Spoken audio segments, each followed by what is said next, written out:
मंद मुसलमानान ورونو زنن تاسو ته یو وظیفه در کوم د یا رزاقو وظیفه دا تاسو شروع کړئ او په صحیح طریقې سره شروع کړئ ان شاء الله الله جل شانه بساس ټول مشکلات ختم کړي او الله جل شانه بساس ټول جایز حاجتونه دا پوره کړي. زما دا بیان دا تر اخره پورې جی ووري په دې وظیفه باندې ځان پوه کړئ او په صحیح طریقې سره شروع کړئ. بیا اکثر تاسو دا خبره کوي یو مولوی صاحب او پلانی صاحب تاسو چې کومه وظیفه را کړوا بیا هغه کار اونکو هغه کار ځکه نه کوي چې تاسو د هغه پلانی صاحب د مولوی صاحب د امیر صاحب باغې وظیفه باندې ځان پوه کړی نه او په غلطه طریقه باندې تاسو کوي. نو زموږ بیان تر اخره پورې واورئ ان شاء الله. دا وظیفه تاسو د ورځو نواله تر 21 دن پورې تاسو دا وظیفه کول شي. عزتمندو اورونو دې سر بګور تاسو د یو څو خبرو خیال ساتي نو الله بساسو دا وظیفه کار کوي.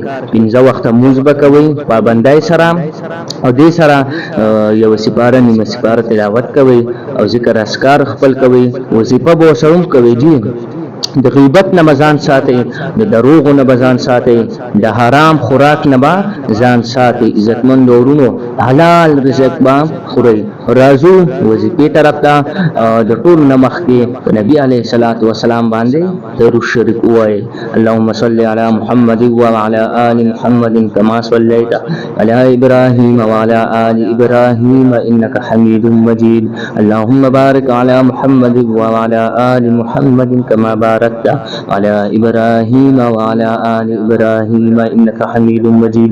عزتمندو اورونو یو قیمتي خبره چې تاسو په نبی عليه الصلاه والسلام باندې څومره زیات درود شریف ویل شي نبی عليه الصلاه والسلام باندې درود شریف ډیر وایي لن درود شریف وایي صلی الله علیه و آله وسلم 1000 مرتبه وایي ندی ډیر غټه پیدا ده. رازو وظیفه طرف ته وظیفه دا یا رزاقو دا به موږ ټیم کو خپل ټیم د سحر مزنفس یا د ماسختن د مزنفس به کو. عزتمندو اورونو د مزنفس بمونګه التحیات باندې کینو چې کله ممکن اسو درې پیره بتاسو د مزدر شریف وای د مزدر شریف بوای بیا بتاسو 307 پیره درې سوا و پیره بتاسو یا رزاقو وای دینه پس باخره کې بیا بتاسو د مزدر شریف وای مخکې به درود شریف وای درې پیره بیا بتاسو یا رزاقو درې سوا و پیره وای باخره کې بیا بتاسو درې پیره د مزدر شریف وای دې سر بساسو وظیفه پوره شي. دا وظیفه بتاسو ورځه کوي او زیات رزم کول شي. دا وظیفه تر هغه وخت پورې مپرېږدئ چې تر څو پورې ساسو حاجتونه دا پوره شوي نه دي ساسو مشکلات دا ختم دا حل شوي نه دي. عزتمند ورونو 21 دن پورې تاسو دا وظیفه وکړئ ان شاء الله. الله جل شانه به ساسو ټول مشکلات ختم کړي او ساسو حاجتونه دا به پوره کړي.